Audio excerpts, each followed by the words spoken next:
Hey, what's up guys? I thought I'd do a tutorial to help everyone out that was a little confused on the farming system that I was creating in the Let's Play, and that's over there actually. The trees are growing, you can see all that. I got a couple of messages and people really didn't understand how it was working and how to create them, so we're going to go through a little tutorial here. I built a little line of stuff to explain everything, and hopefully this helps somebody, either that's a subscriber or a random person on the internet. Either way, it should work out to be a good thing. As you can see here, I've got some blocks laid out, and these are all the types of blocks you can use when you want to create the farming block or the specialty blocks. They don't just have to be stone bricks. They can be any of these types. If you don't know what these are, pause the video, look them up on the Minecraft wiki, compare the images. I don't really want to have to go through what each one is. You guys should probably already know that by now. So the first block we're going to cover is the farm block. This is going to be used throughout the system for multi-block farming. This is the basis for any of the specialty blocks that we're going to cover here in just a second. So to create this block, you're going to use a stone brick. You're going to use a tin electron tube below it. You're going to put any type of wood slab on both sides and a copper ingot on both sides. The next block in the first specialty block that we're going to cover is the gear. This is called a farm gearbox.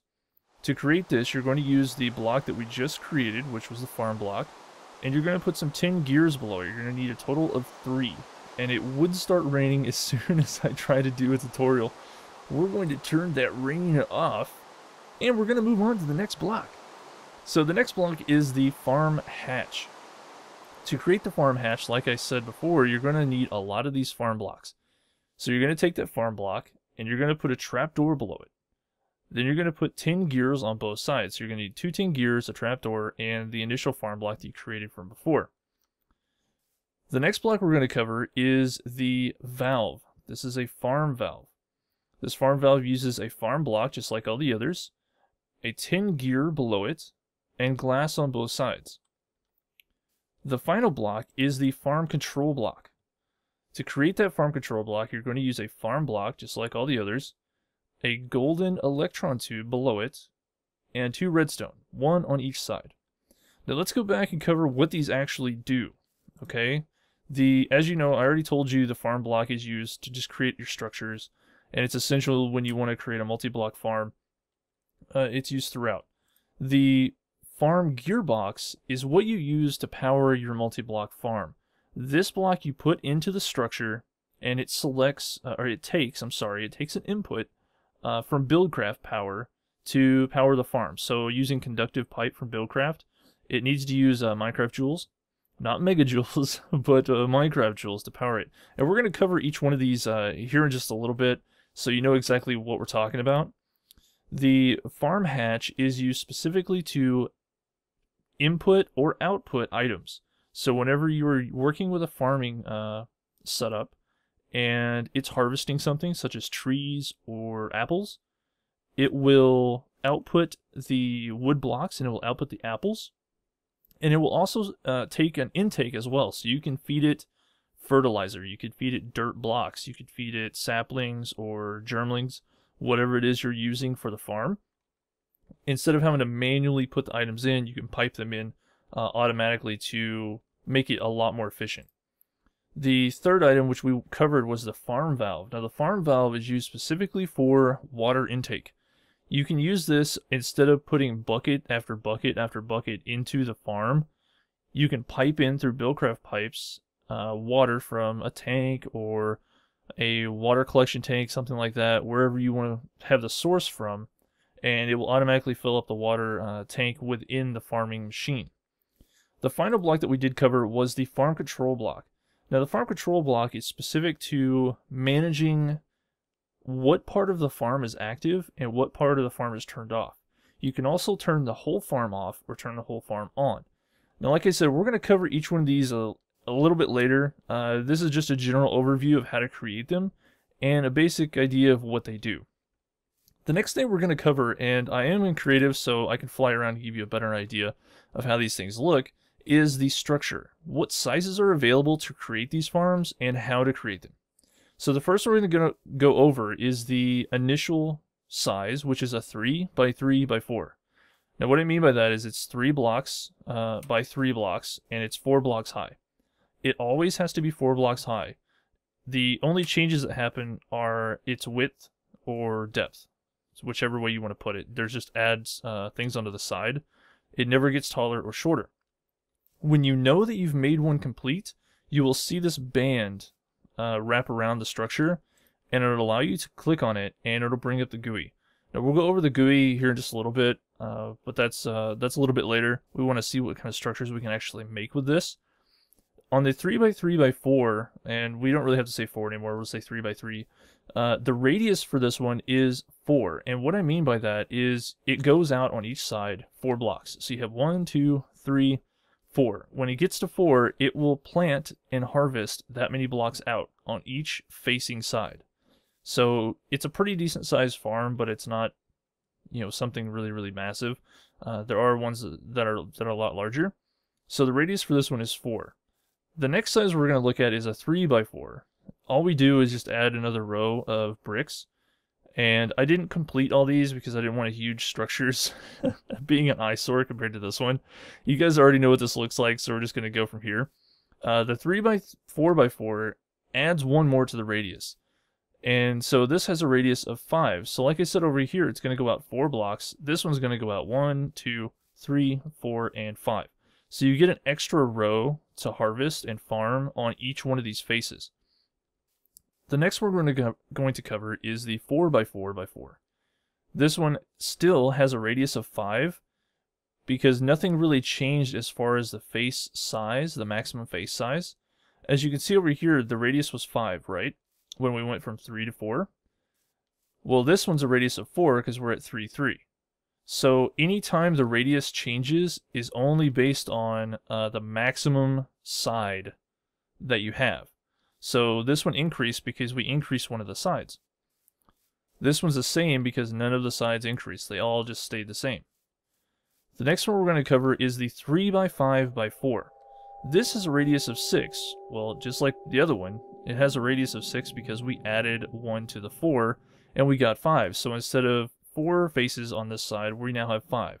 We still have 3 on 2 of the sides and we have 5 on 2 of the others, but because of that, these 3 sides are still going to go out 6 blocks because this side goes out 6 blocks. It keeps it consistent and makes it a nice radius around this structure, and it only adds it when you have the maximum.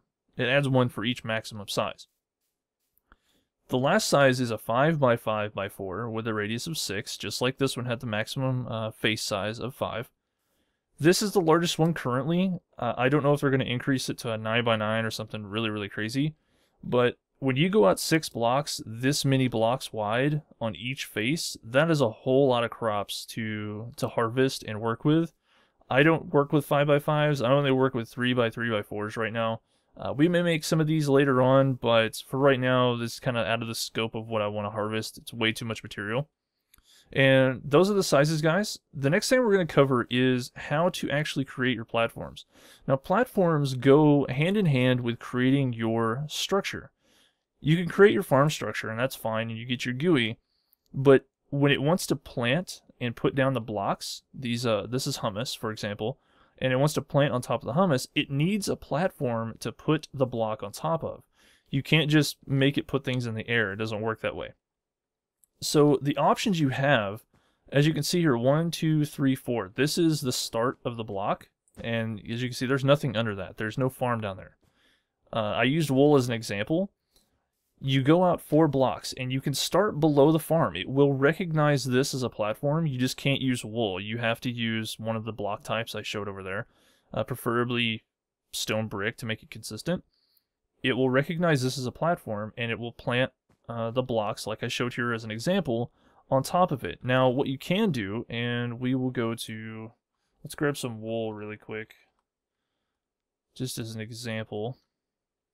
You can put one right here instead of down here, and you can make a platform, right? Well, it will start planting the blocks and the crops on top of this platform.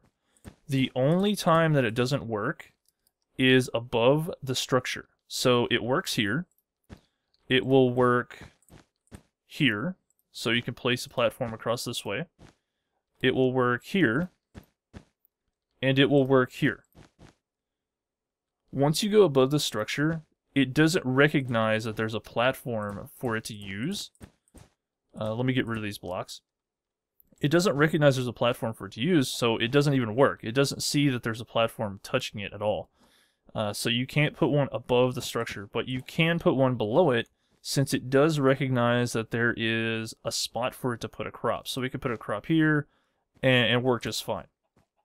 So let's move on. And we're going to look at placing specialty blocks. Now this one we're going to use is the farm gearbox just as an example. But you can use any of the other specialty blocks. They all go hand in hand on what we're going to discuss here. As you can see, we have a complete farm structure. It works. We have a GUI. We just don't have any inputs or outputs or anything like that. But what we are going to do is we're going to break this block. Now, we disassembled the structure basically. We can't right-click on this without, we can't do anything. We just place blocks, right? There's no band. It doesn't have a complete structure. So we can place this specialty block down and give it a second, and it should complete. We have to wait for it to pulse and recognize it's a complete structure. And there it goes. Now we can click on it again, and we have a farm. What this does is we put these specialty blocks in the structure so we can make use of them. You can't take a block and just put it beside it because it disassembles it, right? It thinks you're trying to create a larger farm structure, so it's waiting for you to finish building out the structure. So instead of a 3x3, it thinks you're going to try to build maybe a 3x4 or something like that, which you can, but for the sake of this, to complete the structure, there's the band again, we can put that down. Now it doesn't have to be in a corner. It could be in the middle, it could be down here on the side, it could even be up here on top.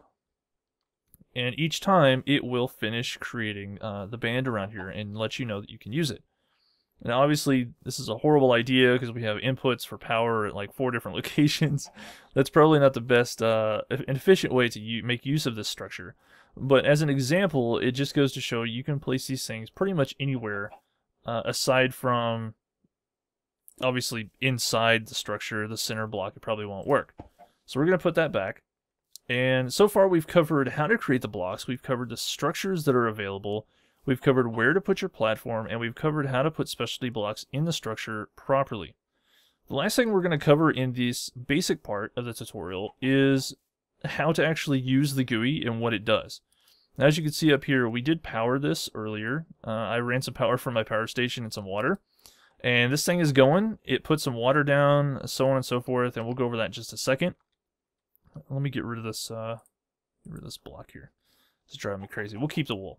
So whenever you want to use your farm, you can right-click on the farming structure, and it brings up a GUI. And like I said, we're going to talk about this GUI so you get an idea of how to use it. It can seem complicated, but it really isn't. Over here on the left side, you have your water tank. It shows you the water levels, which is required for hydrating and usage of the farm. And you can pipe that in, like I did here, with a farm valve. I piped it in with waterproof pipe, and it's currently full. Obviously, it's using the water when it needs it. This part here is the configuration for your farm and the circuit board socket. Now, we're not going to talk about circuit boards right now. We'll talk about those on the second tutorial. But for the sake of an example, I did use one that is a full vegetable farm. Now, it says it's got it's a managed vegetable farm, and it has an icon of a carrot. But it does both carrots and potatoes. What are you doing, Nugget? Go away. Not right now. Nugget's trying to get in on my tutorial on this. So, like I said, this shows your configuration. So we're going to have, on each platform, we're going to have vegetables. Now, by default, it does trees, which you guys saw in my Let's Play video on the last episode. If you don't know what I'm talking about, you can go back and check it out. But by default, without any circuit board in the socket, it will just do trees, which is fine. But for the sake of an example, I put a circuit board in here. This window area here is for your soil input. So we have dirt in here, which this farm uses dirt, so we had to put dirt in this input section. This is the germling input section. Now, germlings are obviously the crops you're going to plant, whether they're saplings or seeds, carrots, potatoes, cactus, things like that. They're going to go in this window. This section is the output area for whatever it harvests, whether it be sand or apples or saplings or wood or vegetables, for example, in this one. This window is the fertilizer area, which you have to use fertilizer for these multi-block farms. It's a requirement. You can also input all these. We'll show you those here in just a second. This shows the fertilizer count and how much it's using of the current one. This is where you can put in buckets. You can drop buckets of water in here. If you don't have a farm valve, you can manually manage this farm. All of these sections are easily, you can put things in, take things out. See, we can put carrots in here, we can put some potatoes in there, and it will accept those. Now what I've done is we've obviously powered this with conductive power, or conductive pipe, I'm sorry. There is a control block, but we're not using it right now. We'll go over that in a later time. But this is what I wanted to show you, is this, the farming hatch, where the output comes up to a chest, which it has dirt right now. It doesn't have anything else. We didn't run it long enough for it to actually grow and harvest, which is not running right now. We don't really care about it running, just for the sake of the tutorial. We just wanted to complete out so you can see what it looks like. The thing I wanted to say about hatches was you put a pipe below it, and you don't need to put a wooden transport pipe and an engine to pull things out. It automatically dumps them into the pipe and takes it over to whatever chest or machine you want to pipe it to. The only difference would be is if you want to pipe it out of the side, you have to put an engine on it. It won't dump it out the side of the hatch. It only outputs it out the bottom automatically. Now, I can accept an input on the same hatch. I can take, this is cobblestone pipe, I can take stone pipe and take an engine to a chest with a wood transport pipe and pipe in vegetables or dirt or whatever it is that the farm's going to use. And I won't have to actually make another hatch. I could just use the same hatch because this has a free side on it. Alright guys, thanks for watching. I really appreciate it. Hopefully this helped you and anybody else that may stumble upon this. I think it's a great feature in the mod, and it's really going to make things a lot more interesting when building multi-block farms, because the old system was good, but it just wasn't good enough. This is a very big step in the right direction. With that said, guys, I will see you all next time.